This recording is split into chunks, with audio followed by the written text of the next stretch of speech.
प्रिय विद्यार्थियों, आज मैं कक्षा 12 के हिंदी के विद्यार्थियों के लिए गद्य से रावट नर्सिंग होम पाठ की व्याख्या और सारांश जानेंगे।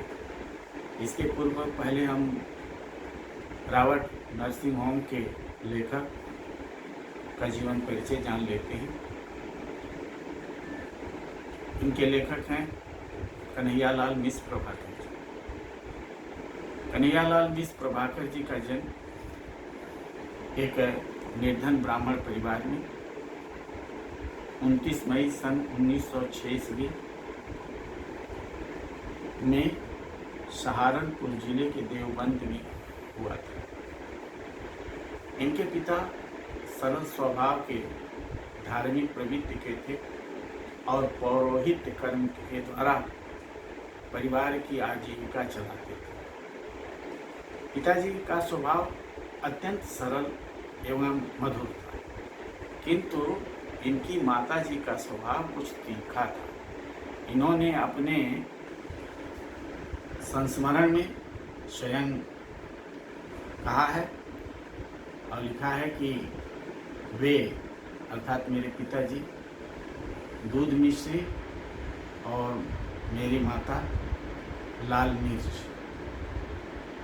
ऐसा कह करके माता के स्वभाव के विषय में इंगित किया है।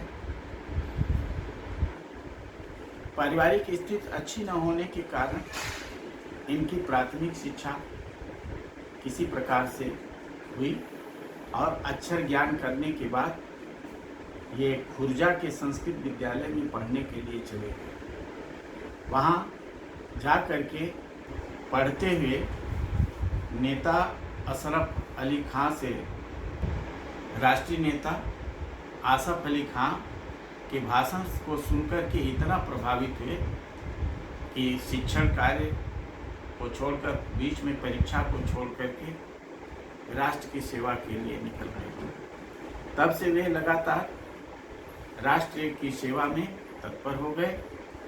इसी संदर्भ में 1930 ईस्वी से 1932 ईस्वी तक एवं 1942 ईस्वी में 1942 ईस्वी में जेल में रहे। इस कारागार में रहते हुए इन्होंने अनेक श्रेष्ठ नेताओं के संपर्क में आए और राष्ट्र के महान नेताओं के नेतृत्व में इन्होंने राष्ट्र की स्वाधीनता के लिए लगातार तत्पर रहे और इस प्रकार से भारत की स्वतंत्र हो जाने के बाद ये भारत की स्वतंत्रता के पश्चात इन्होंने राजनीति को छोड़ करके राजनीति से संन्यास लेकर के वे साहित्य लेखन के लिए साहित्य में पत्रकारिता के लिए हमेशा प्रयास करने लगे और दूसरे हिंदी के महान लेखकों को भी प्रेरित करते थे। साहित्य साधना में स्वयं तो लिखते थे, लेकिन दूसरे लेखकों को जो इनके स्नेह से युक्त थे, इनके स्नेही जन थे, उनको भी साहित्य में लेखन के लिए ये प्रेरित करते थे। इस महान व्यक्तित्व का 9 मई सन 1995 ईस्वी में स्वर्गलोक वास हो गया। इनकी साहित्यिक सेवाएं प्रभाकर जी सुप्रसिद्ध रेखा चित्रकारों, संस्मरणकारों, निबंधकारों में महत्वपूर्ण स्थान है। इनकी रचनाओं में कलात्मकता, आत्मपरकता, चित्रात्मकता, संस्मरणात्मकता की प्रधानता है। पत्रकारिता के क्षेत्र में इन्होंने अभूतपूर्व सफलता प्राप्त की है।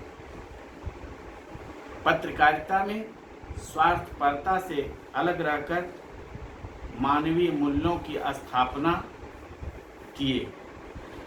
स्वतंत्रता के आंदोलन में के समय ये स्वतंत्रता में संग्राम के सेनानियों के अनेक मार्मिक संस्मरणों को लिखे।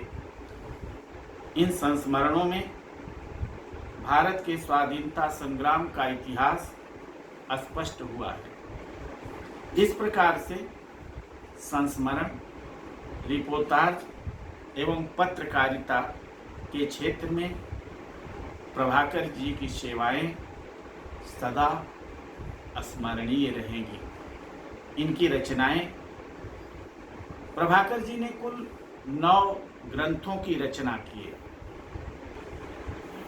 रेखा चित्र, नई पीढ़ी के विचार, जिंदगी मुस्कराई, माटी हो गई सोना, भूले बिसरे चेहरे, ये इनके रेखा चित्र हैं। आकाश के तारे, धरती के फूल, ये इनकी लघु कथा। संस्मरण, दीप जले शंख बजे, ये इनका संस्मरण है। ललित निबंध में क्षण बोले क्षण मुस्काए, बाजे पायलिया के घुंघरू, इनके ललित निबंध हैं। प्रभाकर जी ने नया जीवन और विकास नाम के 2 समाचार पत्रों का संपादन भी किया। इन पत्रों में सामाजिक, राजनैतिक, शैक्षिक समस्याओं पर आशावादी और निर्भीक विचारों का दर्शन होता है। प्रभाकर जी की भाषा शुद्ध साहित्यिक परिमार्जित खड़ी बोली है। इसमें स्पष्टता, सरलता एवं सुबोधता हमेशा दृष्टिगोचर होती है। इनकी भाषा सजीव, गतिशील, व्यावहारिक, इनके प्रसंग को सरल बनाने में इन्होंने अनेक शब्दों का सुंदर प्रयोग किया है। अनेक स्थलों पर इन्होंने अलंकारिक भाषा का भी प्रयोग किया है और उस अलंकारिक भाषा के प्रयोग से काव्य जैसा सौंदर्य प्राप्त होता है। प्रभाकर जी की लेखों में, प्रभाकर जी के निबंधों में अनेक शैलियाँ दृष्टिगोचर होती हैं, भाषा के अनुरूप बन करके चलती है। भावात्मक शैली, वर्णनात्मक शैली, व्यंग्यात्मक शैली और नाटकीय शैली इनकी प्रधान शैलियाँ हैं। इस प्रकार से हम एक श्रेष्ठ साहित्यकार, निबंधकार और पत्रकार के रूप में प्रभाकर जी ने अपनी सेवाएं दी। आगे इनके द्वारा लिखित पाठ रावट नर्सिंग होम का संदर्भ और सारांश जानते हैं और व्याख्या भी इससे जुड़ी हुई है। रावट नर्सिंग होम पाठ में का मूल संदेश मानवता का संदेश देना है। इस पाठ में लेखक ने बताया है कि सभी मानव एक हैं, लेकिन मनुष्य ने स्वयं अपने द्वारा अनेक प्रकार की खाइयाँ बना रखी हैं, जिसमें धर्म, देश, संस्कृत, भाषा, समाज आदि की दीवार खड़ी कर दिया है। यह दीवार सारे फसादों की जड़ है और इस दीवार को गिरा करके सभी मनुष्य को एक समझा जाए तो इस समस्या का समाधान हो सकता है। लेखक एक दिन अपने किसी परिचित मित्र के घर अतिथि बने। वहाँ घर की मालकिन अचानक बीमार हो जाती हैं और उस आतिथ्य को, उस घर की मालकिन को लेकर के प्रभाकर जी इंदौर के रावट नर्सिंग होम में ले जाकर के भर्ती कराते हैं, जहां लेखक ने देखा कि वहाँ की जो नर्सें थीं, जो अपरिचित थीं और वो अलग अलग देशों की थीं, फ्रांस और जर्मनी दो शत्रु और विरोधी देशों की होने के बावजूद भी वे उनके मन में आत्मीयता थी।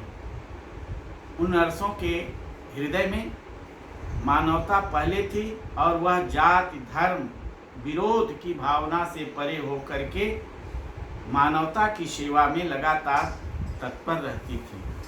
उनकी सेवा भावना को देख करके लेखक बहुत प्रभावित हुए। मदर टेरेसा जो फ्रांस की रहने वाली थी एवं क्रिस्टहैन जर्मनी, ये दोनों देश आपस में शत्रु देश हैं। इनकी आपस में शत्रुता है, किंतु इन दोनों नर्सों में आपस में इतनी मित्रता थी कि जिसको देख करके लेखक अभिभूत हो जाता है। और लेखक कहता है कि रावत नर्सिंग होम की ये नर्सें जिस आत्मीयता, ममता, स्नेह, सहानुभूति की भावना से रोगियों की सेवा कर रही हैं, वह सचमुच सभी के लिए अनुकरणीय है। हम भारतीय केवल गीता को पढ़ते हैं, समझते हैं और याद रखते हैं, किंतु इन नर्सों के द्वारा गीता के कर्म के उपदेश को, कर्मयोग के महत्व को अपने हृदय में धारण करके उनके उस गीता के सार को अपने जीवन में उतारा है और उतार करके इन्होंने इस रोगियों की सेवा में तत्पर हैं। इससे लेखक बहुत भी अभिभूत होता है और एक उपदेश देता है कि हम लोगों को इस नर्सों के द्वारा की गई मानवता की सेवा, जो कि देश की शत्रुता से अलग परे होकर के कर रही हैं, ऐसे हमको भी अपनी विषमता को, अपनी दूरियों को मिटा करके मानवता की सेवा करनी चाहिए। अब प्रिय विद्यार्थियों, आप सभी लोग इसको पढ़ेंगे, मेरे वीडियो को देखेंगे। जहां आपके समझ में जो कठिन हो, नहीं समझ में आया हो, उसको मेरे चैनल राजेश प्रकाश मिश्रा को सब्सक्राइब करके बेल आइकन दबावें, जिससे कि आपको मेरे द्वारा अपलोड की गई नई वीडियो तुरंत मिले। और कमेंट बॉक्स में जो आपके समझ में न आया हो वह अवश्य लिखें, उसका समाधान मैं करने के लिए तत्पर रहता हूँ। पुनः अगले वीडियो के साथ मिलेंगे।